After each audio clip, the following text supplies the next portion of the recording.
asimismo, vamos a tener la parte interesante, lo que nos genera como tal esa presión dinámica, el punto de impacto.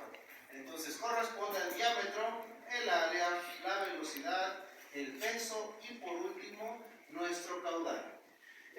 Mencionábamos que en los apartados 1, 3 y 5, al declararse un movimiento lineal, estos son meramente imprácticos y el análisis se hace de forma instantánea. Recuerden que era para fines didácticos y para poder visualizar cuáles son los elementos involucrados en estos. Si hiciéramos o si hacemos como tal nuevamente la comparativa entre cada una de ellas, por condición de nuestros supuestos, los diámetros dijimos que son iguales. Si los diámetros son iguales, las áreas son las mismas y viene lo referente a las velocidades. Esta sale disparada con una determinada energía cinética, una velocidad, pero al momento de que genera el impacto, dijimos que el aspa se va moviendo un poquitito, por lo tanto, la velocidad es un tanto más pequeñita. ¿Qué tanto más pequeñita? Está en función directa de la diferencia de las velocidades. A ver, este es un signo negativo. Ese sería el valor de nuestra B1, ¿verdad? Asimismo, aclarando nuevamente las configuraciones de esos pesos y recordando que es en el instante 1. Entonces, el aspa va avanzando, nuestro chiflón se va quedando atrás.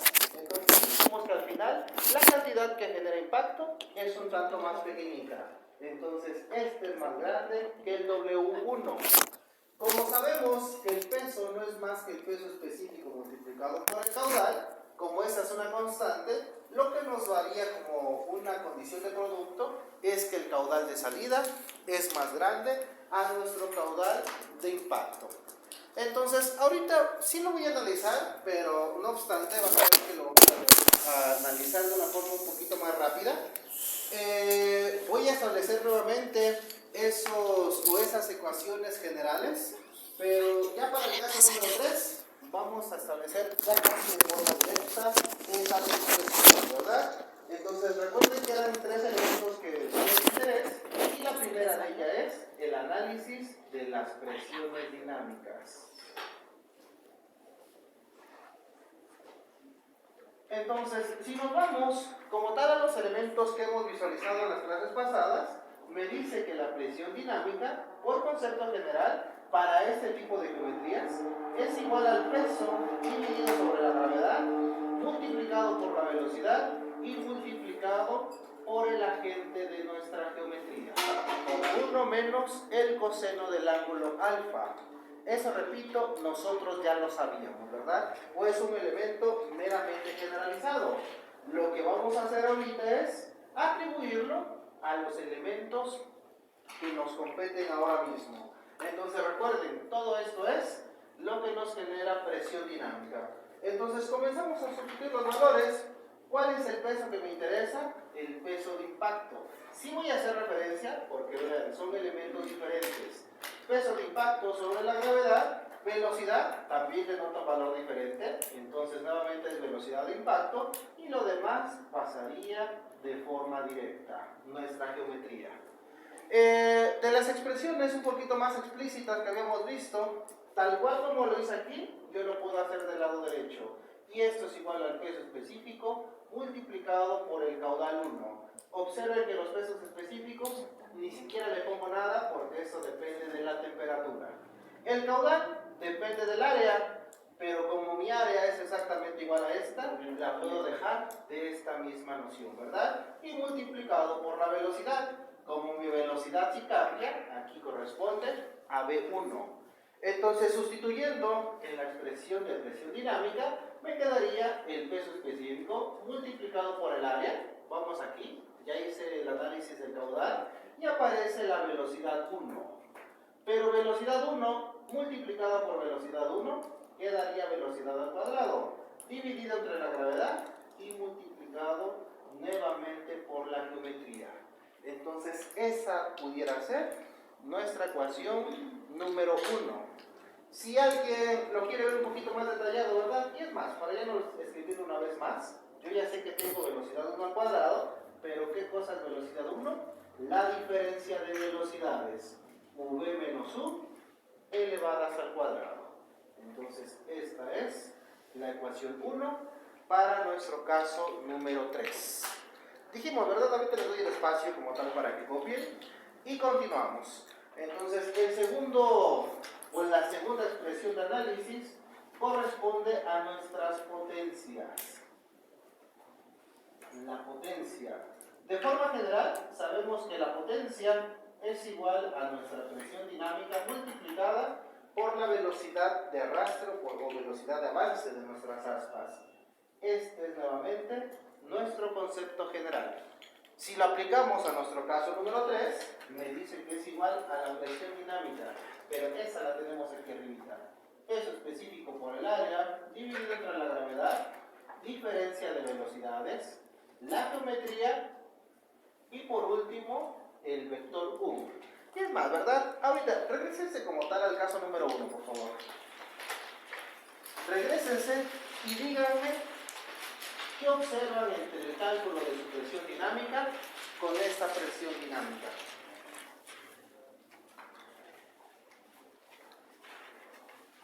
Nada más aumenta la geometría. Nada más aumenta la geometría, ¿verdad? Entonces, ese es el único término que le estamos anexando.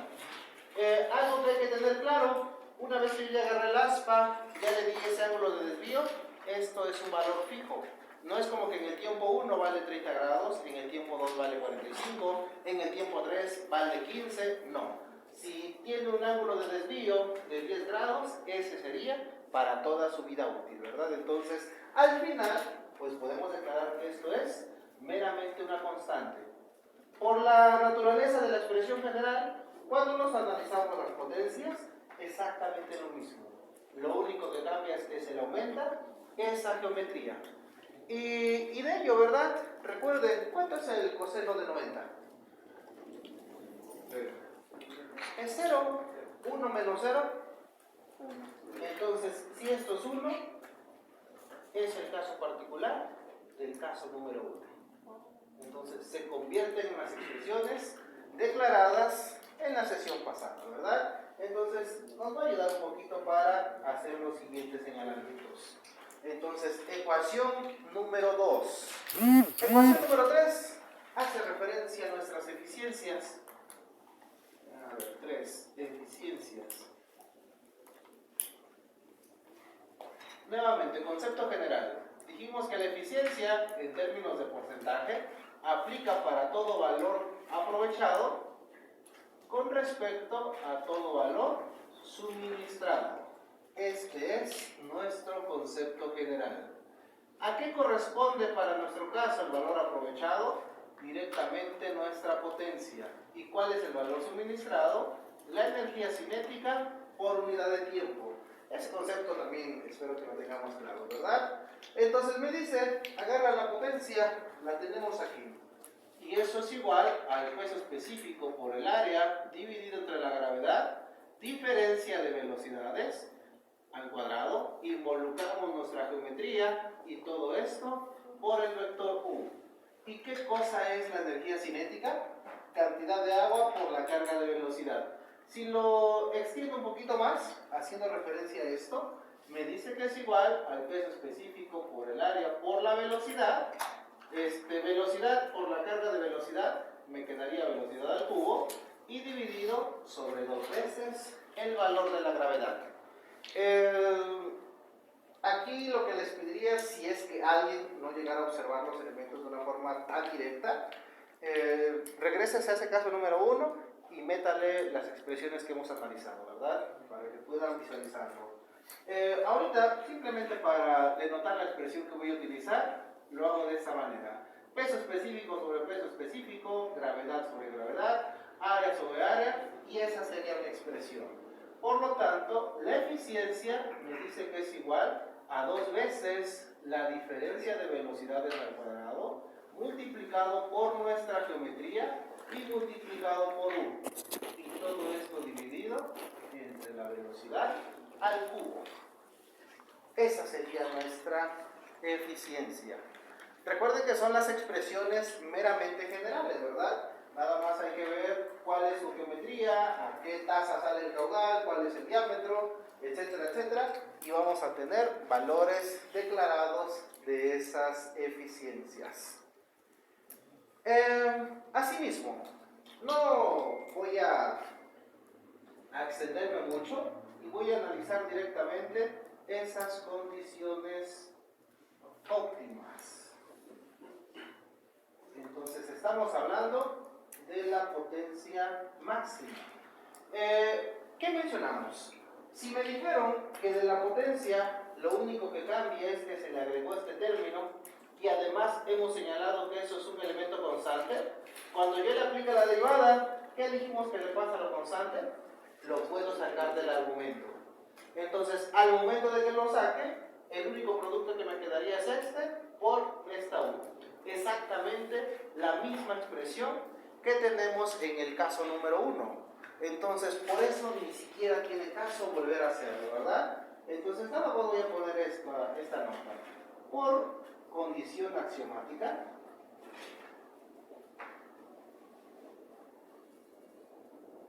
se declara que la potencia máxima va a ocurrir cuando la velocidad del aspa sea igual a 1/3 de la velocidad del agua. Ese es nuestro elemento general.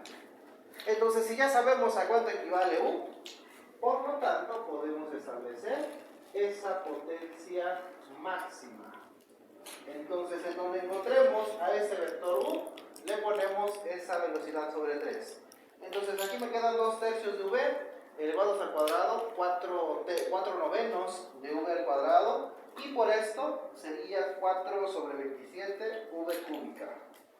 Entonces va a ser igual al peso específico, esto ni siquiera lo veré, dividido entre la gravedad, le ponemos la geometría, y repito, 4 veces la velocidad al cubo, dividida sobre, a ver qué me hizo falta, el 27. Y listo. Esta es la expresión que nos denota la eficiencia máxima.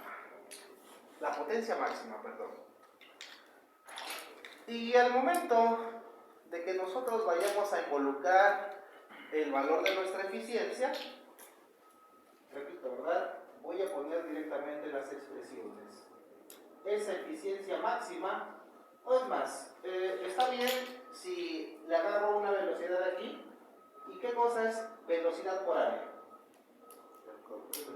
¿Y qué es caudal por el peso específico? El peso.